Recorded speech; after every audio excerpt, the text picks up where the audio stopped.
ಅದು ನಾನು ಕೇಳಿದ್ದೀನಿ ಆ ಮಾತನ್ನ. ಅವ್ರ ಬಾಯಲ್ಲೂ ನೇರವಾಗೂ ಕೇಳಿದ್ದೀನಿ. ಅವ್ನು ಮೊನ್ನೆ ಇಂಟರ್ವ್ಯೂಲ್ಲಿ ಅವರು ಹೇಳಿದಾಗ ಅವ್ರ ತಾಯಿಯವರು ಕಾಲು ಹೋದಾಗ ತುಂಬ ನೋವಾಯಿತು.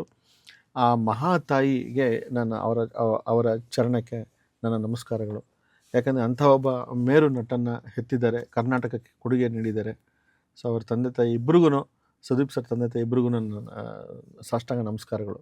ಅವ್ರ ತಾಯಿಯವರ ಕಾಲರ್ ಟ್ಯೂನ್ ಅದಾಗಿತ್ತಂತೆ. ಸೊ ಕೀಬೋರ್ಡ್ ಮೂಲಕ ತಾಯಿಗೋಸ್ಕರ ಒಂದು ಸಲ್ಲಿಸ್ಬೋದಾ ಸಾಂಗ್?